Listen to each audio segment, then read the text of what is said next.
Very first example of GST. Manufacturer A sells a washing machine to a dealer B for 12,500. The dealer B sells it to a consumer at a profit of 1,500.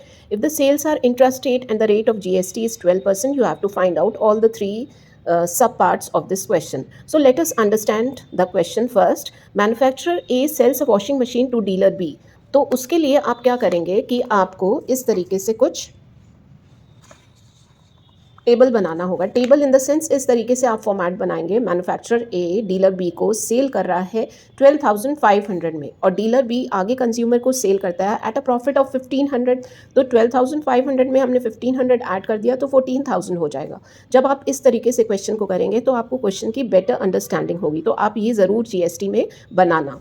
GST 12% interest, 12% GST is levied and the sale is intrastate. So let us first find out what is given in the question.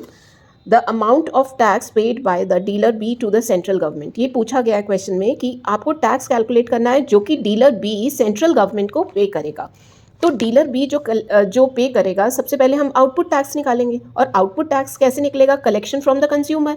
तो collection from the consumer, उसको कितना पैसा मिला consumer से? 14,000 रुपये. तो उस पर CGST कितना होगा? 12% का आधा, 6/100 इंटू 14,000. और SGST कितना होगा? 12% का आधा. दोनों में हाफ हाफ डिवाइड हो जाएगा. 6% ऑफ 14,000 निकालेंगे. क्यों? क्योंकि हमें कंज्यूमर से 14,000 डीलर बी को मिले थे. तो आउटपुट टैक्स कैसे कैलकुलेट होता है? जो हम कलेक्ट करते हैं फ्रॉम डीलर बी. तो फिर हमने कैलकुलेट किया 6/100 into 14,000, we get 840 in both the cases, SGST and CGST.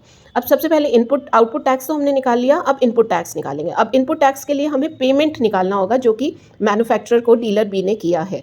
तो पेमेंट कितना किया है? 12,500 का. इसीलिए उस पर 6% का टैक्स निकालेंगे और आउटपुट GST निकाल लेंगे. वो इस केस में 750 दोनों ही केसेस में आया है. तो अकॉर्डिंग टू क्वेश्चन अब हमें क्या पूछा है कि डीलर बी को कितना CGST देना है. तो डीलर बी कितना CGST देगा? Output CGST minus input CGST. तो आउटपुट CGST 840 है और इनपुट CGST 750 है. तो दोनों को माइनस किया तो हमारा ₹90 आ गया.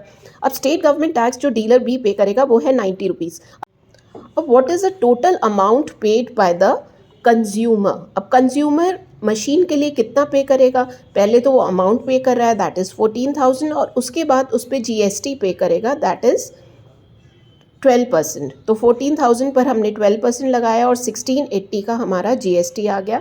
तो amount paid by the consumer is 14,000 plus 1680 and that is 15,680 rupees. So this is how you will solve the question of GST. This is very easy method. First of all, you have to find out the output GST, then input GST, and then you have to minus it, and then you can easily calculate GST.